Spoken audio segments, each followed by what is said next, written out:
Abraham accord ایک حصہ ہے گریٹر اسرائیل کا. گریٹر اسرائیل ایجپٹ کی دریا تک تو ہے ہی ہے، جس کا نقشہ بھی بنا ہوا ہے کہ سوچ کے اس میں غزہ کا اس میں ایک فیز چل رہا ہے اس کے اندر. اب اس میں ہم کودنا چاہ رہے ہیں. کیوں کودنا چاہ رہے ہیں؟ جو پیلسٹائن کے اندر جو مسئلے مسائل ہیں وہی کشمیر میں ہیں. ہم وہ آرگیومنٹ نہیں دے سکتے پولیٹیکلی پیلسٹائن کے اگینسٹ اگر ہم کشمیر چاہتے ہیں کہ کشمیر ہمارا ایک حصہ بن جائے. تو ایک تو کلیئر ہونا چاہیے کہ جب تک کشمیر کا مسئلہ حل نہیں ہوتا، پیلسٹائن کا مسئلہ حل نہیں ہوتا، وی شوڈ ریمین فرم. ہمارا اسٹینڈ فرم ہونا چاہیے. دوسرا، اگر ہم نے جانا ہی ہے وہاں پر اور اگر ہم نے فوج بھیجنی ہے تو کیا پیس کیپنگ ہے یا پیس میکنگ ہے؟ اگر پیس کیپنگ ہے تو پھر جتنے بھی پارٹیز ہیں اس میں انہوں نے پہلے سے اپنا معاہدہ کر لیے اور ہم نے صرف جا کر ریفری کا کام کرنا ہے. چلیں، وہ میں تو ریکمینڈ نہیں کرتا لیکن پھر بھی ایکسیپٹیبل ہے.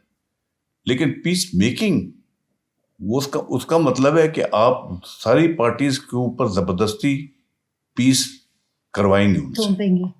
وہ ہم کیسے کر سکتے ہیں؟ کس پر کریں گے؟ حماس پر کریں گے؟ اسرائیل پر کریں گے؟ ہم کر بھی سکتے ہیں، کرنا بھی چاہیے. اس میں تو میں بالکل اسٹرانگلی کہتا ہوں کہ آپ مت کریں. یہ آپ نہیں کر سکتے، آپ کر ہی نہیں سکتے. آپ کے پاس کوئی ایسی خبر ہے کہ ایسا نہیں، ہم کچھ میرے پاس کوئی خبر نہیں ہے، نہ مجھے کسی نے کچھ بتایا ہے.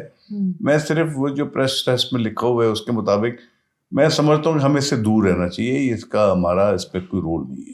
یہاں سوال یہ آتا ہے کہ کیا ہم اس سے دور رہ سکتے ہیں؟ کیوں نہیں رہ سکتے؟ ہمارا اس کے ساتھ کیا تعلق ہے پیلسٹائن کے ساتھ، سوائے ایک پولیٹیکل جو سی ہے کامنالٹی جو پیلسٹائن کے ساتھ ہو رہا ہے اور جو کشمیریوں کے ساتھ ہو رہا ہے، ایک ہی چیز ہے. امریکہ کہے تو دیکھیے، اگر امریکہ کہے تو پھر اس کا مطلب یہ ہے کہ ہماری سوورینٹی تو کبھی بھی ایبسلوٹ نہیں ہوتی، اور سوورینٹی تو اتنی ہوتی ہے جتنا آپ میں دم ہو. اگر ہمارا اتنا دم ہے کہ جو امریکہ کہے گا تو پھر پرویز مشرف تو بڑا ہیرو ہے کہ وہ نہیں گیا وہاں پر افغانستان میں یا عراق میں، جس کو لوگ گالیاں دیتے ہیں. ابھی کیوں بھاگ رہے ہیں؟ آپ کی یہ رائے ہے نا سر، لیکن وہ تو کہتے ہیں کہ پرویز مشرف، ہم یہ بحث کر کے آ چکے ہیں، لیکن لوگوں کو خیال ہے کہ پرویز مشرف تو ایک ٹیلی فون کال پہ. وہ تو کہتے ہیں لوگ، بہت ساری باتیں کہتے ہیں، لیکن ریالٹی تو آپ کے سامنے ہے نا. ہماری فوج نے کسی ایک بندے کو امریکن کمانڈ کے انڈر نہیں کیا جیسے باقی لوگوں نے دنیا میں کیا تھا. نہ ہم افغانستان میں گئے نہ عراق میں گئے. ہم نے اپنے علاقے کو کلیئر کرنا تھا کہ ہم نے کر لیا.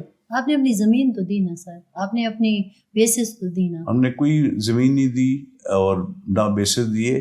ہمارا صرف معاہدہ تھا لاجسٹکس کا، اور لاجسٹکس کا وہ یہاں اس کے تھرو گئے تھے. مس مینجمنٹ کی آپ بات کرتے ہیں، میں یہاں پر آؤں گا. یہ ہم نے مس مینج کیا اس لیے کہ ہم نے لاجسٹکس اگر کرنی بھی تھی تو کوئی اس پہ رول ریگولیشن ہونے چاہیے تھے. ہم نے وہ نہیں لاگو کیے. ہم نے اس کو الاؤ کیا اور اسی میں وہ کرپشن شروع ہو جاتی ہے جب یہ موومنٹ شروع ہوتی ہے. اور جہاں تک بیسز تھے، وہ ہم نے ایک بیس تھا اور اس بیس کے اندر میں اس کو بریگیڈ کمانڈر تھا، مجھے پتہ ہے اس میں کیا ہو رہا تھا، جو بلوچستان میں تھا، شمسی بیس. یہ ہم نے دیا ہوا تھا یو اے ای کو. اچھا. اور یو اے ای نے ان کو دیا تھا. یہ تو خیر ایک بہانہ ہے، ہمارے سے پوچھ کر ہی دیا ہوگا، for recovery of pilots. Acceptable تھا، لیکن انہوں نے بعد میں اس کو استعمال کرنا شروع کر دیا ڈرونز کے لیے. اور ہمارے علاقے میں تو ان کو پھر نکالا گیا وہاں سے. جہاں تھا دوسرا F-16 کا تھا. F-16 کا وہ سندھ میں وہ کون سی جگہ، جیکب آباد. وہ ایک معاہدہ جب F-16 آئے تھے تو F-16 کے ساتھ جو مینٹننس کروز ہیں وہ امریکنس نے کرنا تھا اس کے ساتھ. وہ اس ٹیم کے ساتھ آئے تھے اور وہ جیکب آباد میں تھے. اور کون سا بھیج دیا تھا؟ بس یہی میں بات کر رہی تھی. ہاں، اور کون سا بھیج دیا ہم نے؟ بس یہی تین کی بات کرتے ہیں نا. ہاں، تو یہ اس چیز کو بڑھا کر ایک بہت بڑا ایک ایشو بنا دینا، اس میں I thought Pakistan was doing well. اگر ہم نے اگین پولیٹیسائز کر کے اور اس میں اپنے آپ کو، سوسائٹی کو پولرائز کر کے اور اس میں اپنے آپ سے لڑنا شروع ہو گئے اور وہ تباہی مچا دی. کہیں آگے تو ہم ان کا حصہ نہیں بنیں گے. اگلی جو ایک آپ نے شروع میں بات کی چائنا اور یہ اور یہ اور یہ. آئی ہوپ ناٹ، لیکن ڈپینڈس کہ گورنمنٹ میں کتنا زور ہے.